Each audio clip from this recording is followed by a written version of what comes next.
माजी में डैम्स ना बनाने से मुल्क का नुकसान हुआ। अगर डैम्स बनाए होते तो बिजली महंगी ना होती।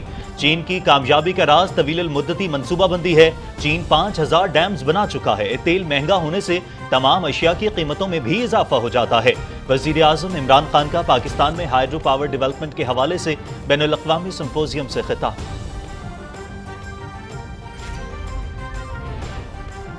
अफगानिस्तान में बदतरीन इंसानी बहरान जन्म ले रहा है। 4 करोड़ अफगान अवाम की बका का सवाल है, जिनमें से निस्फ इंतहाई खतरनाक सूरत हाल से दो चार हैं। तालिबान की हुकूमत तस्लीम न करने और बैंकारी निज़ाम मुंजमद होने से अफगान अवाम शदीद मुतासर हो रहे हैं। मसला कश्मीर के हल न होने तक दो एटमी ताकतों में जंग के खदशे बरकरार रहेगा। वज़ीर आज़म इमरान खान का अमरीकी नशरियाती इदारे CNN को खुसूसी इंटरव्यू। ईरान के वजीर दाखिला डॉक्टर अहमद वहीदी की वफ्द के हमरा इस्लामाबाद आमद। वजीर दाखिला शेख रशीद अहमद ने नूर खान एयरबेस पर मुअज़्ज़िज़ मेहमान का इस्तकबाल किया। ईरानी वजीर दाखिला वजीर आज़म इमरान खान समेत अहम हुकूमती शख्सियात से मुलाकातें करेंगे। पाक ईरान बॉर्डर मैनेजमेंट और कैदियों के तबादले पर अमल दरामद के हवाले से बातचीत होगी।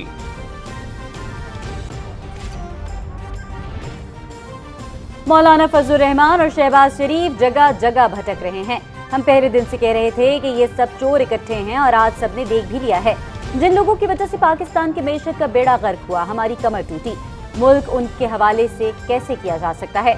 वजीर इत्तलात चौधरी फवाद हुसैन की पिंड दादन खान ने शहबाज शरीफ और मौलाना फजलुर रहमान की मुलाकातों समेत अहम सियासी उमूर पर गुफ्तगू। नवाब शाह के इलाके काजी अहमद में जमीन के तनाज़े पर दो बरादरियों के दरमियान खून रेज तसादुम में हलाकतों के खिलाफ नेशनल हाईवे पर धरना जारी। मुजाहिरीन का वाक़े की शफाफ तहकीकात का मुतालबा। बिलावल हाउस की हिदायत पर पुलिस ने मुजरिमान के खिलाफ कानूनी कार्रवाई करने से इनकार कर दिया है। जरदारी माफिया का चेहरा एक बार फिर बेनकाब हो गया। धरने में बैठे मुजाहिरीन इंसाफ के मुंतजर हैं। वफाकी वजीर अली जैदी का ट्वीट।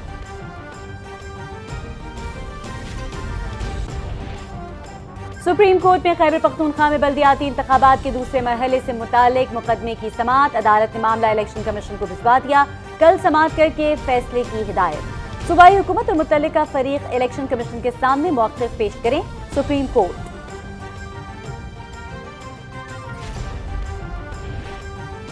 खैबर पख्तूनख्वा के 13 अजला में बल्दियाती इंतखाबात के लिए रीपोलिंग, इब्तदाई गैर हतमी और गैर सरकारी नताइज का सिलसिला जारी। तहरीक इंसाफ के उमर अमीन गंदापुर तहसील मेयर के इलेक्शन में वाज़े अक्सरियत से कामयाब। डेरा इस्माइल खान के अवाम PTI के साथ है। मौलाना फजलुर रहमान पर एक बार फिर अदम एतमाद का इजहार कर दिया वजीर ममलकत इत्तलात फरूख हबीब।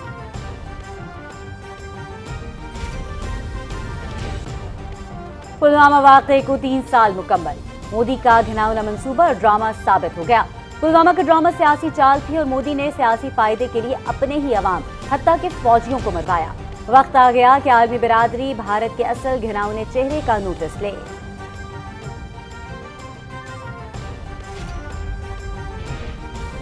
चीन का भारत को एक और धचका। लद्दाख के मजीद इलाके पर कंट्रोल हासिल कर लिया। मसला कश्मीर को दो तरफा इशू करार देने वाला भारत लद्दाख तनाज़े को अपने पसंदीदा फोरम क्वाड ग्रुप में ले गया। चीन ने 60 साल में लद्दाख के 38,000 मुरब्बा किलोमीटर इलाके पर कंट्रोल हासिल कर लिया। भारतीय हुकाम का एतराफ।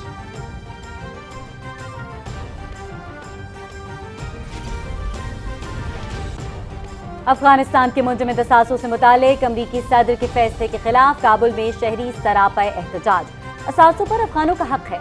सदर जो बाइडन मुश्किलात में घिरे अफगान शहरियों के पैसों का गलत इस्तेमाल करना चाहते हैं। मुजाहिरीन।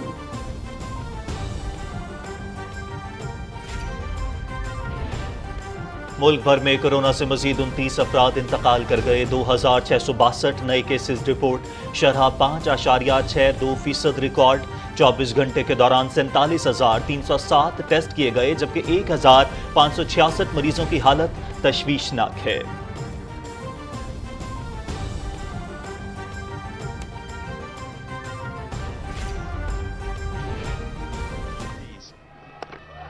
शहर बदल गया, मैदान बदला, कंडीशंस बदली, ना बदली तो कराची किंग्स की किस्मत और कारकर्दगी। PSL 7 में कराची किंग्स को मुसलसल छठी शिकस्त। पेशावर ज़ल्मी ने किंग्स को 55 रन से हरा दिया।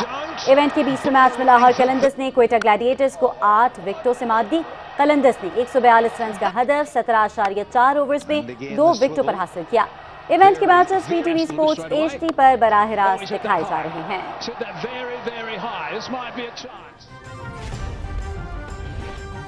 लाहौर में PSL 7 के दिलचस्प और सनसनीखेज मुकाबले जारी। आज एक मैच इस्लामाबाद यूनाइटेड और कराची किंग्स शाम 7:30 बजे कज़ाफी स्टेडियम लाहौर में मद्दे मुकाबिल होंगे। PSL के तमाम मैचेस देखिए PTV स्पोर्ट्स पर बराह रास्त।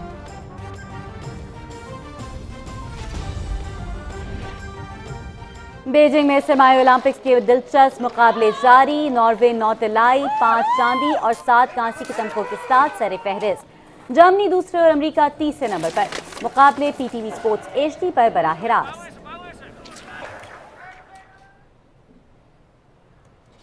और कनाडा के फेलिक्स ओजिएर-अलियासिम का पहला ATP एजाज रोटरडैम ओपन टेनिस टाइटल अपने नाम कर लिया। फाइनल में यूनान के स्टेफानोस सिसिपास को स्ट्रेट सेट्स में 6-4 और 6-2 से शिकस्त दी।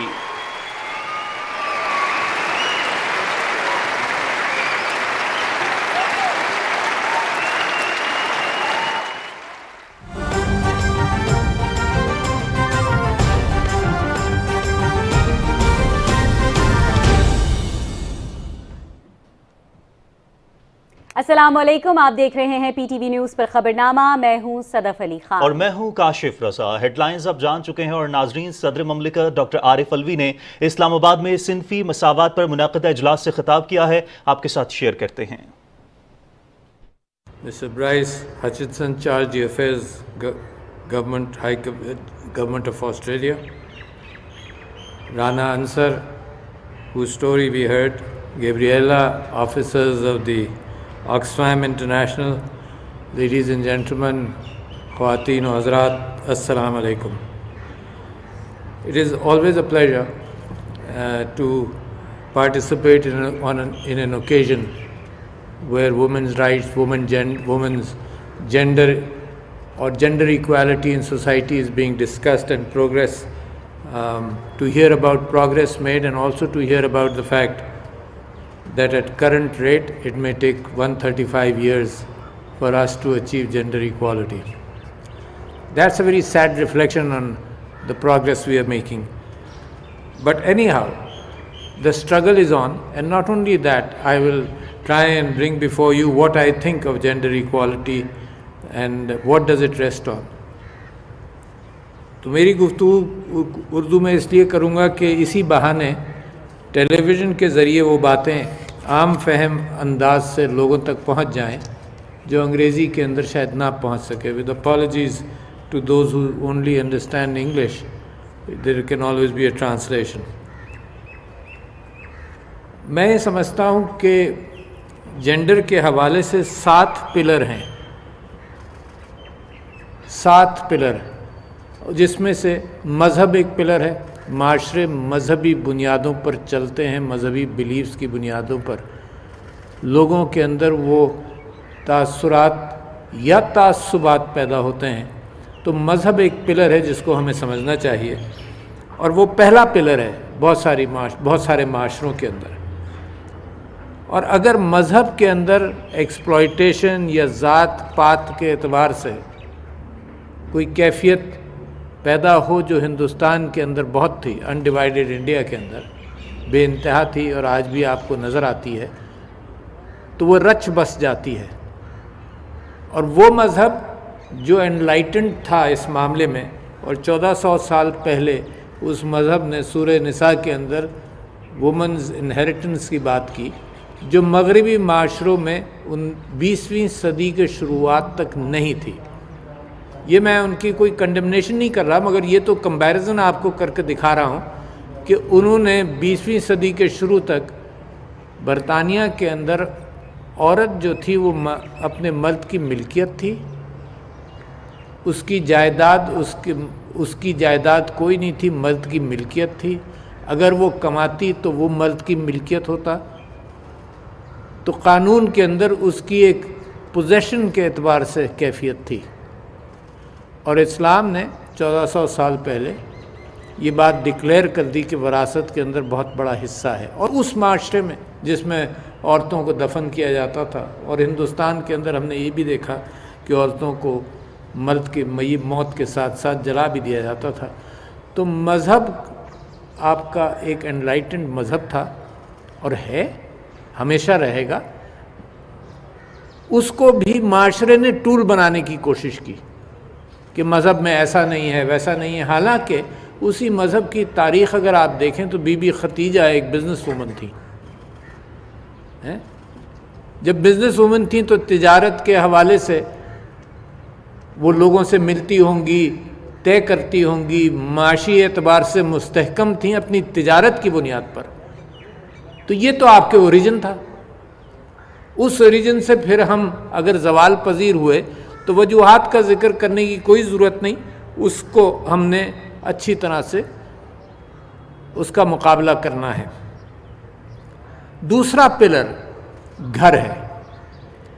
अच्छा, ये एक अजीब सी बात है कि बाहर हम तकरीरें करते रहें और घरों के अंदर वायलेंस का भी इर्तिकाब हो, घर के अंदर एक ऑनर का बोझ औरत सिर्फ औरत पर डाल दिया जाए, और घर के अंदर जो वो घर की चार दीवारी के अंदर रहे तो एक झूठी इज्जत का लबादा खुद ओढ़ लिया जाए कि बस यही है और उसको मौका ना दिया जाए।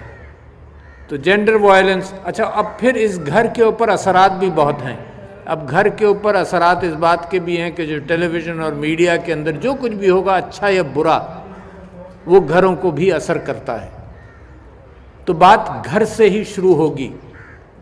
औलाद अपनी माँ की और अपनी बहनों की कैसे इज्जत करेगी और क्या कैफियत तालीम के एतबार से पैदा होती है, तालीम पर भी मैं आऊँगा। मगर मैं आज से कोई 20-25 साल पुरानी एक ज़ाती बात बताता हूँ कि मैं और मेरे बच्चे शायद भूरबंद से मरी की तरफ एक पैदल हाइक कर रहे थे, तो वहाँ कुछ बच्चे आए, लड़के, जो स्कूल से छुट्टी हुई। तो मुझे मज़ा आता है बच्चों के साथ बात करने में। तो छोटे बच्चे थे, चौथी, पाँचवीं, छठी के। तो मैं बैठे, बात हुई तो मैंने उनसे पूछा तुम्हारी बहनें कहाँ हैं? तो उन्होंने कहा बहनों को पढ़ने की ज़रूरत थोड़ी है। अच्छा, तो ये तो माशरे के घर की बात कर रहा था ना, वो बच्चा अपने अक्ल से थोड़ी कर रहा था, वो तो जो माशरे के अंदर बात चल रही थी उसको कर रहा था। तो लिहाजा घर और फिर उसको तालीम के साथ अगर आप जोड़ें तो एम्पावरमेंट अल्फाज बड़े अच्छे लगते हैं, मगर उस एम्पावरमेंट के अंदर औरत का तालीम याफ्ता होना बेइंतहा ज़रूरी है। इस दुनिया के अंदर तालीम अगर नहीं हो तो वज़न उठाने के एतबार से माशरे के अंदर भी वज़न होता है अगर तालीम ना हो। फिर स्किल डेवलपमेंट के साथ कुछ और ताकत बन जाती है इंसान की कोई काम करने में। और फिर तालीम, और तालीम से अगर औरत को सिर्फ ये समझ लिया जाए कि वो तालीम बालगा जितनी तालीम उसको हो कि मैथ्स उसको थोड़ी बहुत आती हो, हिसाब करने का अपना नाम लिख लेती हो, वो काफ़ी नहीं है एम्पावरमेंट के लिए। और आज की दुनिया के अंदर मैं आपको बताऊंगा और तरीक़ा जिसकी वजह से मैं बड़ी अहमियत देता हूँ। और तालीम के अंदर एक और चीज़ हमारे माशरे ने देखी कि अब जो लड़कियाँ कॉलेजेस तक पहुँच जाती हैं वो नंबर्स के एतबार से प्रोफेशंस में बहुत ज़्यादा जाती हैं।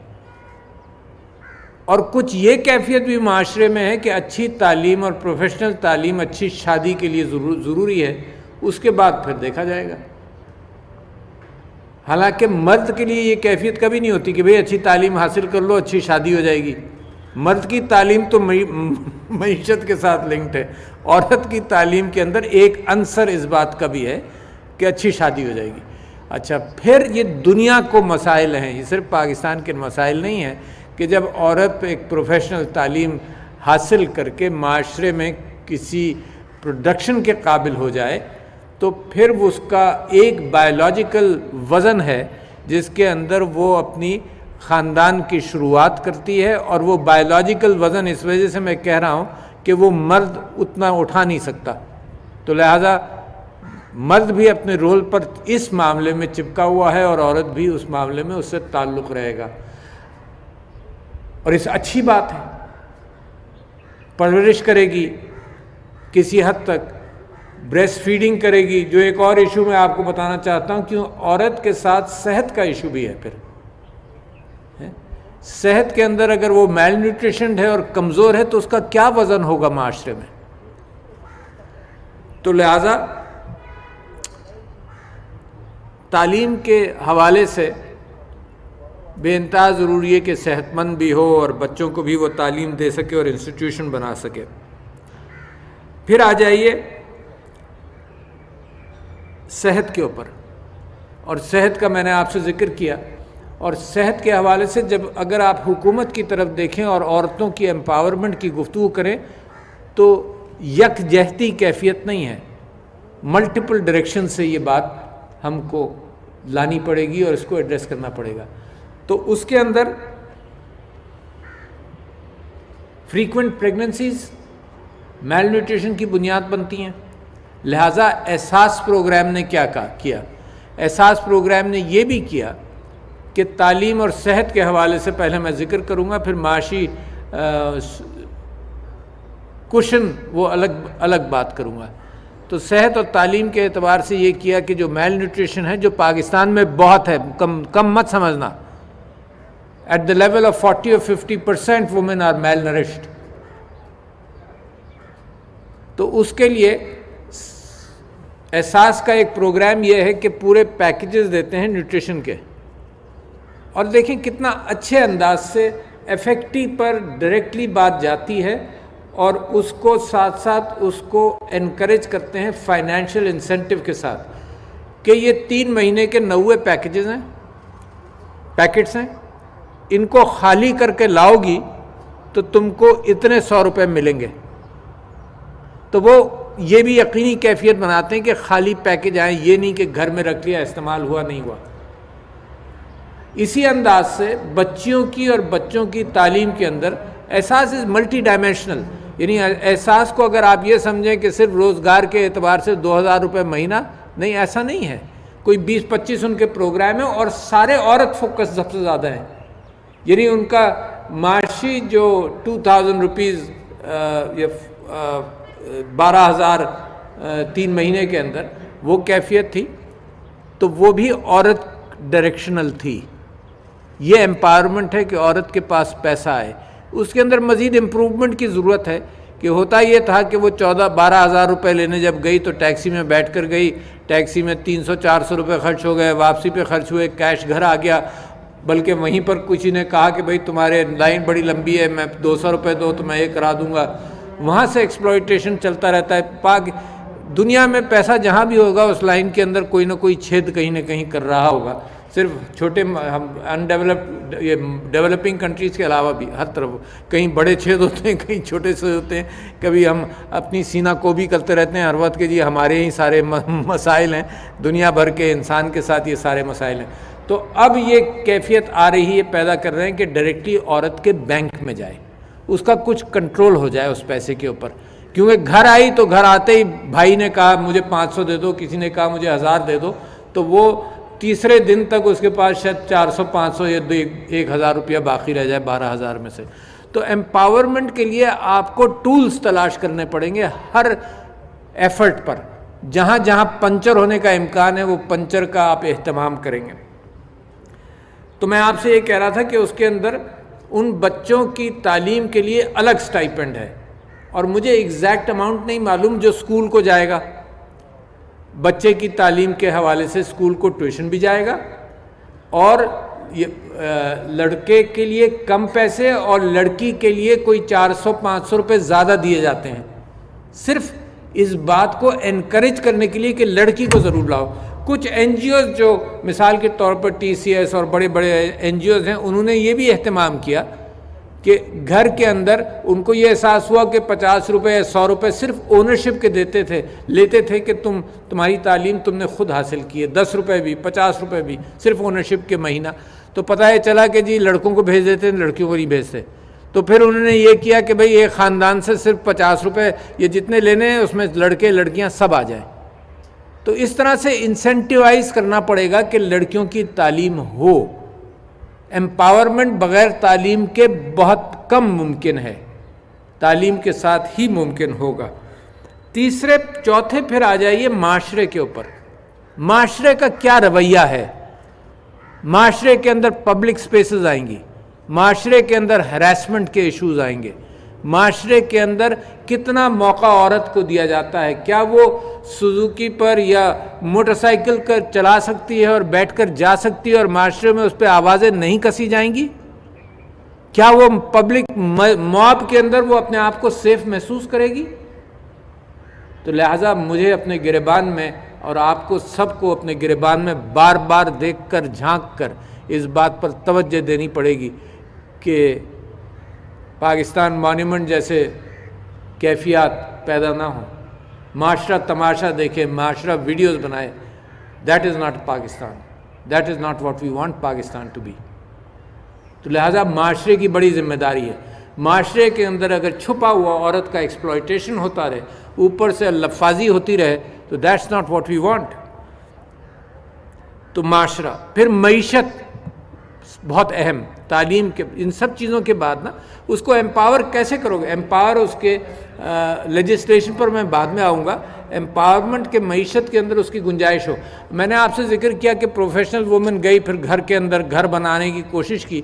दुनिया की मईशत इस बात से परेशान है कि जब वो निकली बायोलॉजिकली अपने फैमिली रेस करने के लिए, तो वापस आने में या तो उसका लोग जो दफ्तर में रहे उनका प्रमोशन भी हुआ, एक्सपीरियंस भी बढ़ा। ये जब आई तो ये नीचे आई, यहाँ थी है, ये ऊपर चले गए, वो यहीं पर पीछे रह गई। तो दुनिया कोशिश कर रही है कि पार्ट टाइम औरत को एंगेज रखा जाए।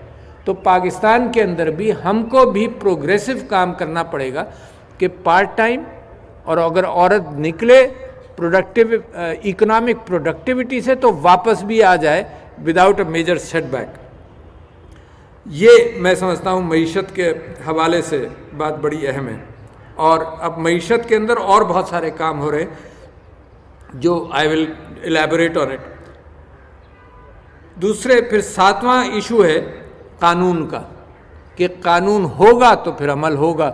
तो हैरेसमेंट के ऊपर भी कानून, एंड एंटी रेप के हवाले से कानून, फिर चाइल्ड मैरिज के हवाले से कानून, इम्प्लीमेंटेशन ऑफ प्रॉपर्टी राइट्स के ऊपर। प्रॉपर्टी राइट्स तो अल्लाह ताला सुब्हानहू व तआला ने कुरान में सूरह निसा के अंदर दे दिए, उसका इम्प्लीमेंटेशन नहीं होता। और ये मैं एक कोई अनोखी बात नहीं कर रहा हूँ। आप यहाँ जितनी औरतें बैठी हैं, इसमें से कुछ ऐसी होंगी जिनको प्रॉपर्टी राइट्स इस वजह से नहीं मिले कि आप ख़वातीन हैं।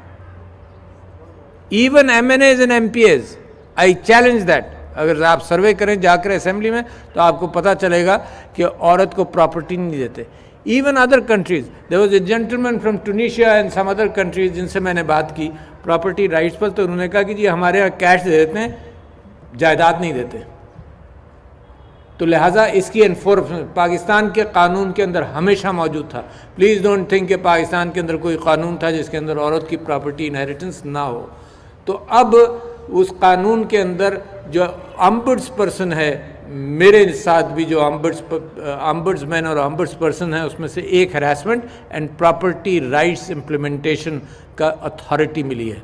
तो कोई औरत जाए, एंड मैं कोयटा के सिंध बलूचिस्तान हाई कोर्ट ने भी बहुत बड़ा अच्छा फैसला दिया कि जैसे ही किसी की डेथ हो ऐलान करो, सेटलमेंट करो, औरत को इंक्लूड करो। और औरत के साथ ये मत कहो कि जहेज में दे दिया था पैसा, शादी के वक्त तुम्हें पैसा दे दिया था, बल्कि whatever remains existing property and inheritance has to be divided and it has to be insured. तो यही कानून एक और इजाज़त देता है जो बड़ा अनोखी सी कैफियत है, पता नहीं शायद इस टेलीविज़न के ज़रिए बात पहुँचे। वो ये अथॉरिटी देता है ऑम्बुड्स पर्सन को कि अगर आपकी प्रॉपर्टी पर, औरत की प्रॉपर्टी पर कोई कब्ज़ा है तो ऑम्बुड्स पर्सन छुड़ा सकता है। अच्छा, ये इनहेरिटेड प्रॉपर्टी की बात नहीं है। अगर कानून पढ़ा जाए, मैं आपको बड़ी बारीकी बता रहा हूँ, any property which is held by a woman, क्योंकि हमें एफर्मेटिव एक्शन करना है, औरतों के लिए आगे बढ़कर काम करना पड़ेगा। Sometimes you will give more preference to woman. उसके अंदर ये कैफियत है कि अगर उस आपकी प्रॉपर्टी पर किसी का भी कब्जा है, वेदर इनहेरिटेड वेदर बॉट, वो खाली कराएगा ऑम्बुड्स पर्सन। तो ये तो कानून के ज़रिए एक इंक्लूसिव माशरे के अंदर ये मल्टी जहती मल्टी फैक्टोरियल जो मैंने 7 चीज़ें आपके सामने जिक्र की, इन सब के अंदर काम करना पड़ेगा। कहाँ अगर मज़हब के एतबार से तो जो कैफियत गलत पैदा हुई, कल्चर को मज़हब का हिस्सा बनाकर एक्सप्लॉयटेशन करना, इसको हम दूर करेंगे। अच्छा जी, मैं आपसे कह रहा था पाकिस्तान ने एक अच्छा काम किया कि औरतों की रिप्रेजेंटेशन असेंबलीज़ के अंदर एक ग्रास रूट से हटाकर भी डाल दी, तो it's reasonable, it should be better, but I am saying कि रिप्रेजेंटेशन है, क्योंकि बहुत सारे countries even in the West ऐसे हैं जहाँ 11-12% औरतों की रिप्रेजेंटेशन है। तो पाकिस्तान के अंदर ये प्रोग्रेस तो ज़रूर हुई। Digital inclusion is a big change which is happening. औरत घर बैठकर काम कर सकती है, ये बहुत बड़ी, इस माशरे के एतबार से मैच करती है चीज़। अमेज़ॉन के अंदर अब आप डिस्ट्रीब्यूशन अपनी चीज़ें घर बैठे बैठे भेजें। ये आईटी ने ये आसान कर दिया कि औरत घर बैठकर दूसरों को तालीम, होमवर्क करा सकती है, उर्दू पढ़ा सकती है, ज़बान पढ़ा सकती है, जो कुछ आता है दुनिया उसकी मार्केट बन गई घर बैठे बैठे। तो मैं समझता हूँ जिन टूल्स की तरफ ऑक्सफैम को और आपको जाना है वो इस तरफ भी जाना है। तो लिहाजा फेसबुक ने एक काम किया, फेसबुक ने पाकिस्तान के अंदर टेफ्टा के साथ मिलकर कोई 6000 या 5000 ख़वातीन को ये ट्रेनिंग दी कि अपनी प्रोडक्ट बनाओ और मार्केट कैसे करो। तो जब यहाँ पर इनाग्रेशन हुआ, ये अवार्ड दिए गए कुछ औरतों को जिन्होंने बहुत काम किया उस प्रोग्राम से निकल कर, तो मैंने इनकरेज किया कि टेफ्टा के साथ फेसबुक मिलकर ये 6000 को वो 10,000 करना चाहते थे इस साल के लिए। तो तय ये पाया कि एनीथिंग अबव 60,000, क्योंकि देखो जो आईटी रिलेटेड है उसमें मैन पावर की इतनी ज़रूरत नहीं पड़ती इंक्लूसिवनेस के एतबार से। तो this year they are probably going beyond 50,000, 60,000 या इवन अप टू 100,000। तो बहुत सारे प्रोग्राम्स एग्जिस्ट करते हैं। आप ख़वातीन को, आपको ऑक्सफैम को उंगली पकड़कर ख़वातीन को वहाँ तक ले जाना है। The women need guidance. The governor of state bank of Pakistan tells me कि जितने लोन्स औरतों के लिए मौजूद हैं, इतनी औरतें नहीं आईं, इतनी फीजिबिलिटी नहीं बनी। कुछ बैंक्स ने तो ये कहा कि 10 लाख तक के लोग, ज़रा गौर से सुने औरतें, मतलब ये हुकूमत ने जब रास्ता बना दिया और हम सिर्फ यही कहते रहे कि नहीं हो रहा नहीं हो रहा। What are we doing? You are the privilege class. जितनी ख़वातीन यहाँ बैठी हुई हैं, ये बहुत सारे और भी प्रिविलेज क्लास है, जानती है रास्ता दिखाना। वो औरत जिसके लिए रास्ता खोला गया उसको उंगली पकड़कर ले तो जाओ। मैं तो मर्दों को चैलेंज करता हूँ, यहाँ मर्दों से कहा जाए कि तुम कोई फीजिबिलिटी बनाओ तो परेशान तो होंगे, ये भी औरत भी परेशान होगी। तो बैंक्स ने, बाज़ बैंक्स ने ये कहा है कि 10 लाख तक का लोन इंटरेस्ट फ्री। आइडिया लेकर आओ। उन्होंने चार्टर्ड अकाउंटेंट्स की कंपनीज हायर की हैं जिसके अंदर फीजिबिलिटी वो बना कर देंगे। तो avail this opportunity. Just crying कि ये नहीं हुआ, वो नहीं हुआ, ये करना है, वो करना है। फाइनेंशियल एम्पावरमेंट, जब अपॉर्चुनिटीज़ अवेलेबल हैं, हुकूमत ने सरमायाकारी करके रखी है। जब हुकूमत को पिछले 2 साल से मैं ये कह रहा हूँ, लोगों को वुमेन्स रेप्स, मोहतरमा आप जानती हैं, आप तो मेहनत कर रही हैं, मैं औरों से भी कह रहा हूँ, वुमेन्स रिप्रेजेंटेटिव्स, कि औरत को माशी इंक्लूसिवनेस की तरफ उंगली पकड़ कर ले जाना पड़ेगा, क्योंकि औरत के इमेंसिपेशन और औरत को जेंडर इक्वालिटी के अंदर financial inclusion is the biggest thing which you want to do. अच्छा जी, इसको मैं क्लोज करता हूँ इस बात से कि जहाँ मैंने बीबी खतीजा की बात की, उसके साथ साथ अगर कायद आज़म को रत्ती दिनशॉ से कायद आज़म मोहम्मद अली जिन्ना साहब की शादी हुई तो उसको मरियम के नाम से नाम दिया गया। तो प्रोग्रेसिवनेस का हाल ये था, इमेंसिपेशन का हाल ये था कि कायद आज़म जलसों में भी जाते थे तो उनको लेकर जाते थे। एक जगह लेकर गए तो वो गाड़ी से उतर कर जल्दी चली गई, तो पता चला कि लोगों ने कहा कि तुम कैसे आ गई, उनको वापस भेज दिया। तो कायद आज़म ने अपनी जेब से इन्विटेशन कार्ड उसको दिया कि तुम जाओ, तुम्हें कोई नहीं रोकेगा, and I will come afterwards. फिर कायद आज़म ने फ़ातिमा जिन्ना के साथ बड़ा काम किया। फिर पाकिस्तान ने सियासत के अंदर फ़ातिमा जिन्ना को भी देखा। तो लिहाजा inclusion of women in politics, in मईशत, इन माशरत, इन लेजिस्लेशन, इन राइट्स, ये सारी चीज़ें हमारी जिम्मेदारी हैं, ये चीज़ें हमारे हाथ में हैं। हमने मगरिब से मगरिब की प्रोग्रेस पर मैं खुश हूँ, मगर हमारी अपनी जो विरासत है of ideas and ideology is very very old. लिहाजा मेहनत करके इस पाकिस्तान की तरक्की, जैसे कायदे आज़म ने कहा, मैं इंसिस्ट करता हूँ, बग़ैर औरत की शमूलियत का के इसका इम्कान नहीं। तो आई thank Oxfam, I thank Australian High Commission and I thank all of you women here who are contributing towards this। ये औरतों का कभी कभी जब वुमेंस डे आता है तो पोलराइजेशन हो जाता है, तो वो पोलराइजेशन 2-3% चीज़ों के अंदर होता होगा। 97% things are common to all every thinking कि द औरत has to be healthy, educated, emancipated, should be moving around in public spaces and should become a firm pillar of society in Pakistan। Thank you, ladies and gentlemen। सदर doctor Arif Alvi का इस्लामाबाद में सिंफी मसावात के मौजू पर मुनक्किदा तकरीब से खिताब आपने मुलाहिजा किया। उन्होंने कहा कि इस्लाम किसी का इस्तेहसाल करने की इजाज़त नहीं देता।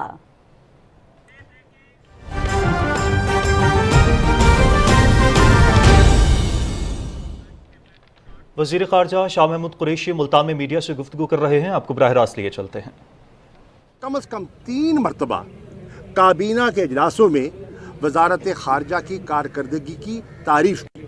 मैं अभी चीन से आ रहा हूँ, ये मैं कोट कर रहा हूँ इमरान खान साहब को।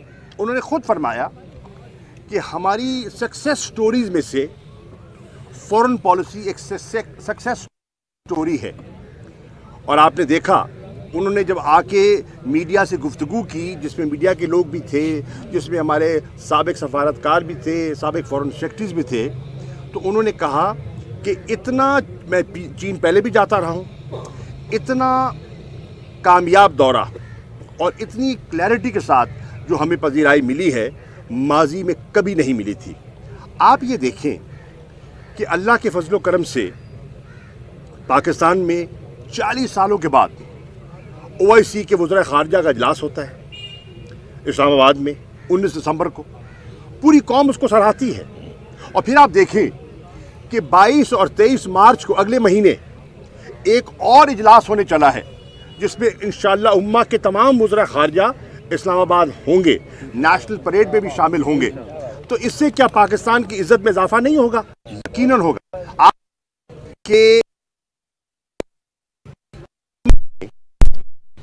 मुल्क जो दोनों P5 कंट्रीज हैं,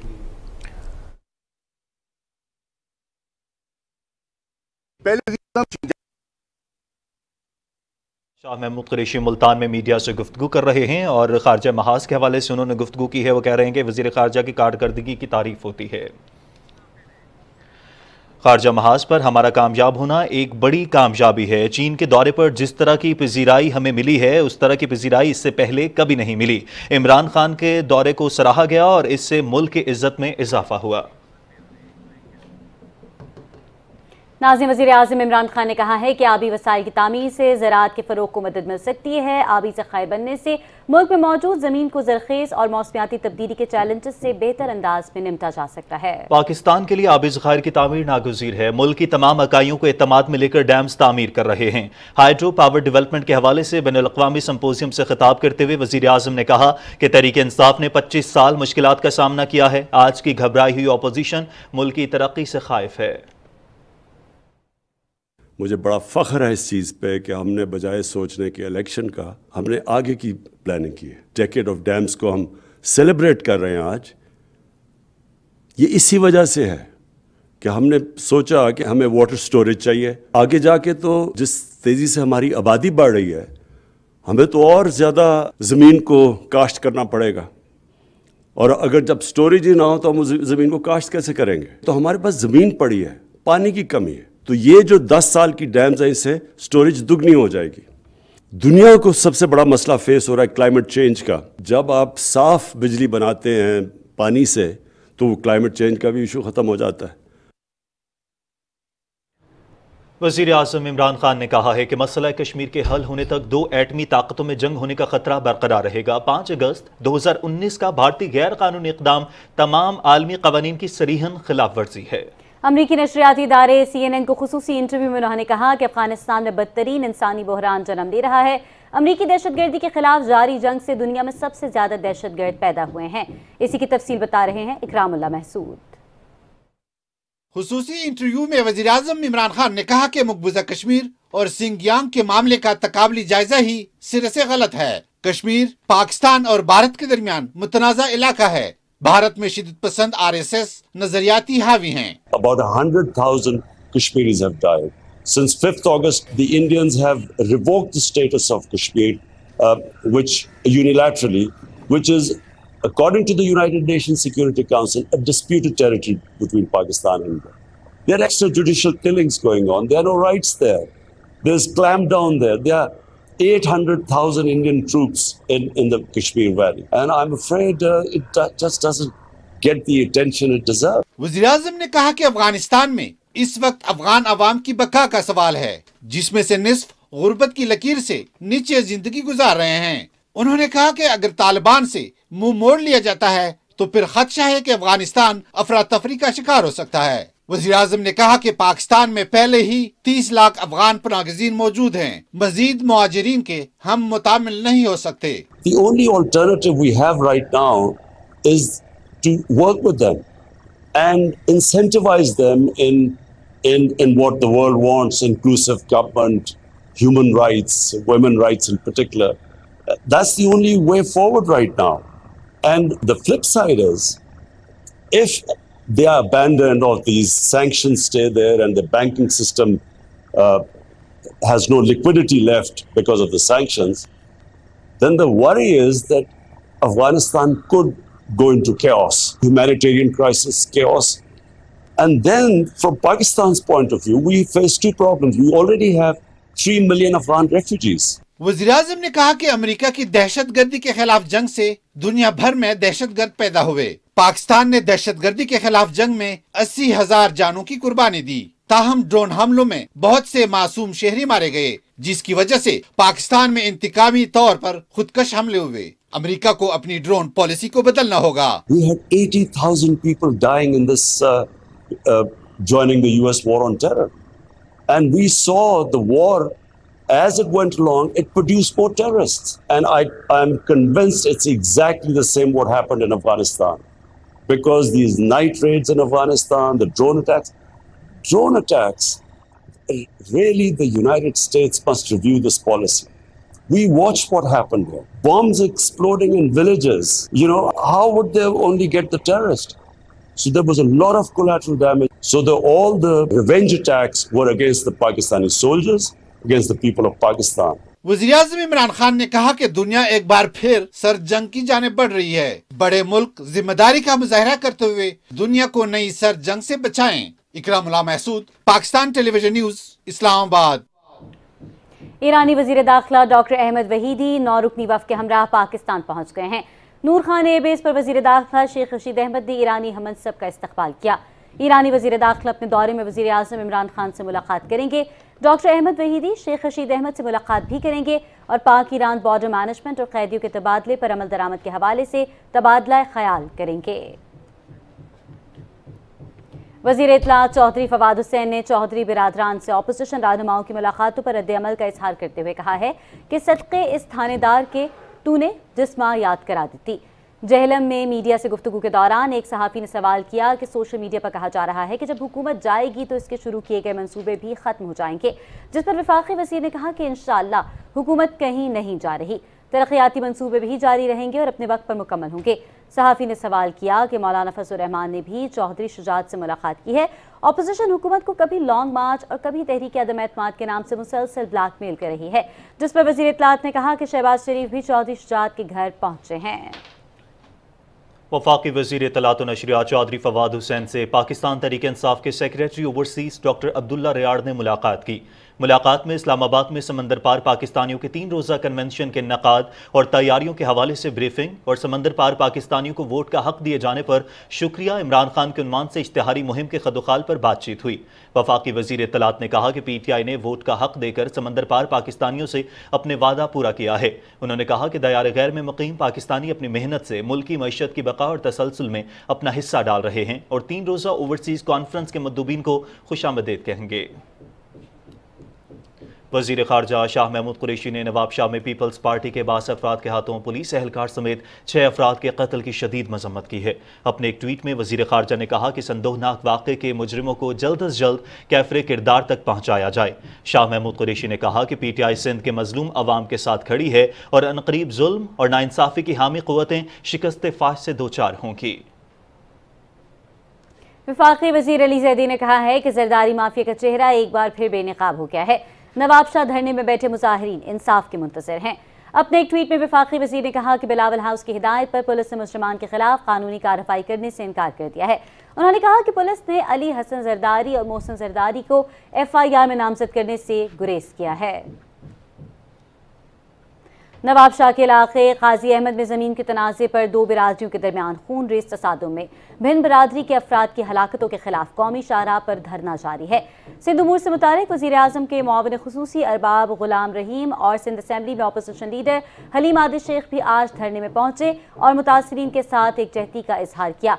इस वाक़े और धरने की मज़ीद तफसील जानते हैं हैदराबाद से हमारे नुमाइंदे शिराज अली से। शिराज, बताइएगा क्या तफसीलात हैं आपके पास? जी, तकरीबन 2 दिन मुकम्मल होने को हैं और इस वक्त भी काजी अहमद के करीब जो है धरना जारी है। नवाबशाह में जो तसादुम हुआ था भंड बरादरी की जानिब से और सिविल सोसाइटी की जानिब से, और उसमें पाकिस्तान तहरीक इंसाफ के रहनुमा जो हैं हलीम आदिल शेख, डॉक्टर अरबाब गुलाम रहीम और दूसरे सिविल सोसाइटी के जो अरकान हैं वो वहाँ पे पहुँचे हैं और उनसे यकजहती का इजहार किया जा रहा है।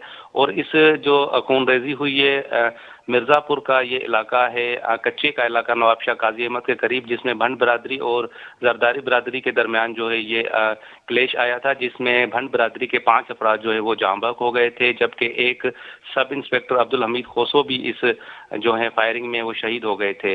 तो लवाहिकीन जो है इस वक्त मैयतों समेत काजी अहमद के करीब जो है नेशनल हाईवे पे धरना दिए हुए हैं और उनको 48 घंटे तकरीबन अभी होने वाले हैं इस वाक़े को। और पुलिस इस मामले में जो है बिल्कुल ताउन नहीं कर रही, क्योंकि पुलिस का कहना है कि हम गिरफ्तारियां कर रहे हैं, जबकि लवाहिकीन चाहते हैं कि फौरी FIR जो है वो काटी जाए। और खुसूसन जो उनका मुतालबा है वो ये है कि वहाँ के जो कंसर्न जो पीपल्स पार्टी के जो MP हैं अली हसन जरदारी, उनका नाम जो है वो FIR में शामिल किया जाए और फ़ौरन FIR काट के जो है मुजरिमों को गिरफ्तार किया जाए। ताहम वहाँ पे पुलिस जो है अभी तक FIR उन्होंने नहीं काटी, जिसकी वजह से कौमी शाहराह 2 दिनों से बंद है। काजी अहमद सकरन के दरमियान हज़ारों गाड़ियाँ जो हैं वो फंस गई हैं और दूसरे रूट्स इस्तेमाल किए जा रहे हैं, जबकि PTI के रहनुमाओं के हवाले से आपको मजीद भी डिटेल्स प्रोवाइड करते रहेंगे। नाज़रीन, ये थे हमारे नुमाइंदे जो हमें तफसीलात से आगाह कर रहे थे। बहुत शुक्रिया आपका। आगे बढ़े और आपको बताएं कि वज़ीर आला सरदार उस्मान बुस्तार ने कहा है कि मियां चन्नू अफसोसनाक वाक़े में मुलव्विस मुल्ज़िमान कानून के मुताबिक सख्त सज़ा के हकदार हैं। अपने बयान में वज़ीर आला पंजाब ने कहा कि कानून हाथ में लेने वाले अनासर के खिलाफ बिला इम्तियाज़ कार्रवाई की गई है, किसी को भी कानून हाथ में लेने की इजाज़त नहीं दी जा सकती। उन्होंने कहा कि वाक़या इंतहाई दिलखराश और काबिल मज़म्मत है, जहाँ भी पुलिस की गफलत साबित हुई कार्रवाई की जाएगी। वज़ीर आला उस्मान बुस्तार ने कहा कि मुल्ज़िमान भी इबरतनाक सज़ा से नहीं बच पाएंगे, इंसाफ हर सूरत होकर होता हुआ नजर भी आएगा। और अब शामिल करेंगे गवर्नर पंजाब चौधरी मोहम्मद सरवर का बयान, जिन्होंने कहा है कि पार्टी और इत्तेहादी जमातों का वज़ीर आज़म इमरान खान पर मुकम्मल एतमाद है। ऑपोजिशन के नंबर्स पूरे होंगे, ना ही उनका हुकूमत हटाओ मिशन कामयाब होगा। लाहौर में पार्टी वफूद से गुफ्तगू करते हुए चौधरी मोहम्मद सरवर ने कहा कि अवाम ने तहरीक इंसाफ की हुकूमत को 5 साल हुकूमत का मैंडेट दिया है। ऑपोजिशन ख्वाब ही देखती रह जाएगी और 2023 का इलेक्शन आ जाएगा। गवर्नर ने कहा कि मुल्क में यकसा तरक्की हुकूमत का मिशन है, अवाम को भी खुशहाल मनसूबा बनाएंगे। मौजूदा हुकूमत मुल्क को दुरुस्त समत में डालने की पॉलिसी पर गामजन है। उन्होंने कहा कि वजीर आज़म इमरान खान पहले सियासी मुखालिफिन से ब्लैकमेल हुए और ना अब होंगे। ऑपोजिशन एहतजाजी सियासत की बजाय आम इंतखाबात का सब्र से इंतजार करे। और सरहद के उस पार से खबर शामिल करेंगे कि भारतीय रियासत राजस्थान के दारुल हुकूमत जयपुर में मुसलमान खवातीन ने हिजाब पर पाबंदी के खिलाफ एहतजाजी मुजाहरा किया। उन्होंने हाथों में पोस्टर्स और प्ले कार्ड्स उठा रखे थे, जिन पर हिजाब पहनने के हक में और पाबंदी के खिलाफ नारे दर्ज थे। खवातीन का कहना था कि अगर वजीर आज़म नरेंद्र मोदी और वज़ीर आला को पार्लियामेंट में मखसूस लिबास पहनने की आज़ादी है तो आवाम को इससे क्यों महरूम रखा जा रहा है। उन्होंने मुतालबा किया कि आइन के तहत दिए गए हुकूक को ख़त्म ना किया जाए और ना ही किसी बहाने से हमारी आज़ादी छीनी जाए। गुज़श्ता हफ्ते कर्नाटक में वज़ीर तालीम के हुक्म पर मुताद्दिद तालीमी इदारों में तालिबात के हिजाब में दाखिले पर पाबंदी आयद कर दी गई थी, जिसके खिलाफ भारत में एहतजाजी मुजाहिरों का सिलसिला जारी है। और पुलवामा वाक़े को 3 साल मुकम्मल हो गए हैं। साबित हो चुका कि पुलवामा वाक़े सब मोदी का घिनौना मंसूबा और ड्रामा था। गुज़श्ता 3 साल के दौरान मोदी सरकार और भारतीय मीडिया का गठजोड़ बेनकाब हुआ। साबित हो गया कि पुलवामा का ड्रामा सियासी चाल थी और मोदी ने सियासी फायदे के लिए अपने ही अवाम हत्ता के फौजियों को मरवाया। भारतीय फजाया मोदी के सियासी फायदे के लिए झूठ बोलती रही और यह भी साबित हो गया कि भारतीय मीडिया को मोदी ने झूठ बोलने के लिए TRPs की रिश्वत देकर खरीदा। अर्नब गोस्वामी जैसे लोग मीडिया में मोदी के इशारों पर नाचते रहे। अक़लियतों के साथ बदसलूकी, यूरोपीय यूनियन और अक़वाम मुत्तहिदा मुखालिफ मुहिम में भी मोदी को मुंह की खाना पड़ी। वक्त आ गया है कि आलमी बिरादरी भारत के असल घिनौना चेहरे का नोटिस ले।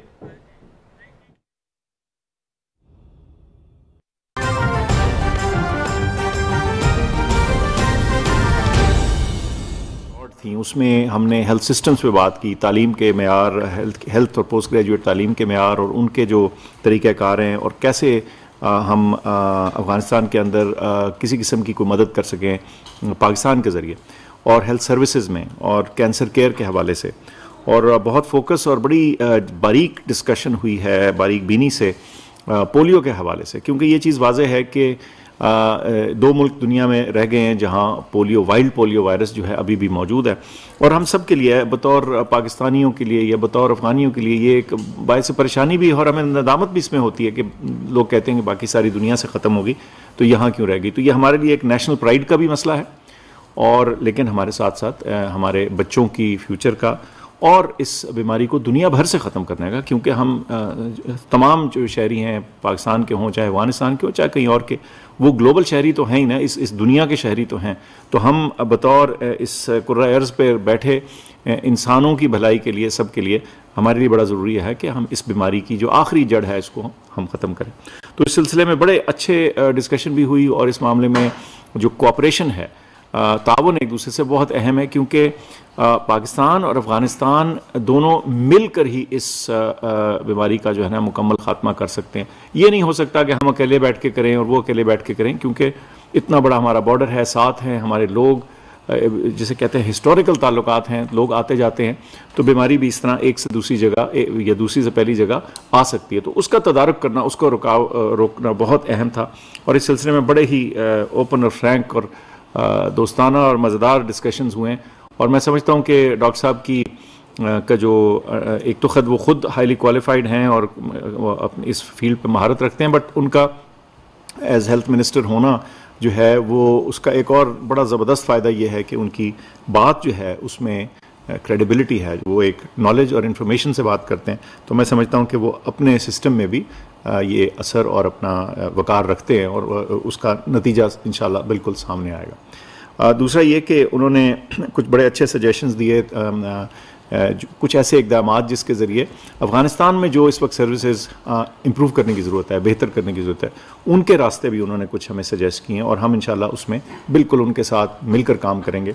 उसमें कुछ का ताल्लुक़ जो हस्पताल, ख़ास तौर पे जो पाकिस्तान की मदद से ओरिजिनली हस्पताल बने, उनकी बेहतरी, उनके बेहतर फंक्शन होने के लिए, उनके इक्विपमेंट के लिए, उनके स्टाफ के लिए जो भी कोशिशें करनी है वो हम इंशाल्लाह मिलकर उनके साथ करेंगे। और उसके अलावा कैंसर, सरतान के जो केयर और उसकी ट्रीटमेंट के हवाले से कुछ गुफ्तगू है, उसमें भी हमने कुछ ख्यालात डिस्कस किए हैं कि कैसे इसको बेहतर किया जा सके, क्योंकि ये बड़ा तकलीफ़देह है कि मरीज़ वहाँ से चलता है और आता है, और पता नहीं कई महीने जो है वो कैंसर का इलाज जैसे चलता है तो उसमें वो तकलीफ़ उन्हें उठानी पड़ती है। तो उसके लिए कुछ आसानियाँ, ताकि बहुत सारा इलाज जो है, और इंशाल्लाह मैं समझता हूँ कि फिर मुकम्मल इलाज जो है वो अफ़गानिस्तान के अंदर हो सकेगा, ताकि लोगों को तकलीफ़ ना हो।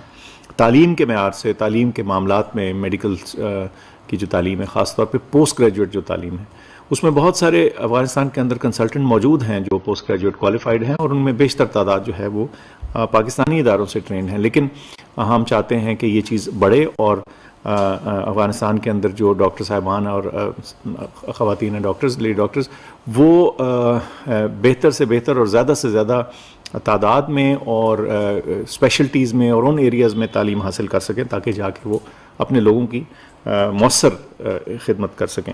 तो इन बहुत सारे मामलात के ऊपर गुफ्तगू ही, और मैं समझता हूँ कि मैं फिर से शुक्रगुज़ार हूँ डॉक्टर साहब आपका, आपकी मौजूदगी का। आपके साथ मिलकर मुझे हमेशा ये लगता है कि एक इंतहाई पैशनेट शख्स है जो अपना काम जानता भी है और उसको करने के लिए कोशां है। तो अल्लाह आपको इसमें आपकी मिशन में कामयाबी दे, आमीन। बहुत शुक्रिया जी। मुआविन खुसूसी सेहत डॉक्टर फैसल सुल्तान इस्लामाबाद में तकरीब से खिताब कर रहे थे। उन्होंने कहा कि सेहत के शोबे में अफगानिस्तान की मदद करना चाहते हैं। उनका मजीद कहना था कि पोलियो के खात्मे के लिए कोशिशें हैं।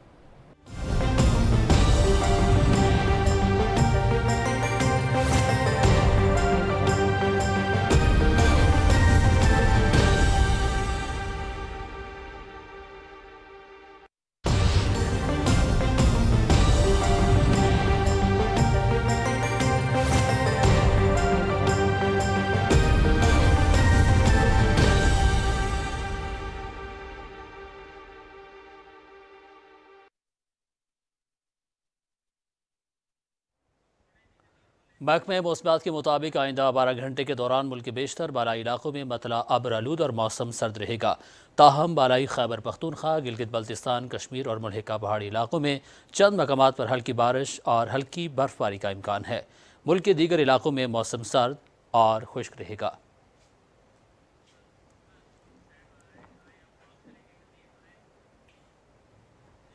मौसम की ताज़ा तरीन सूरत हाल आपने मुलाहिजा की। अब आपको वापस लिए चलेंगे मैन डेस्क की जानिब। बहुत शुक्रिया कदीर। और इसी के साथ ही खबरनामा अपने इख्तिताम को पहुंचा। देखते रहिए PTV न्यूज़।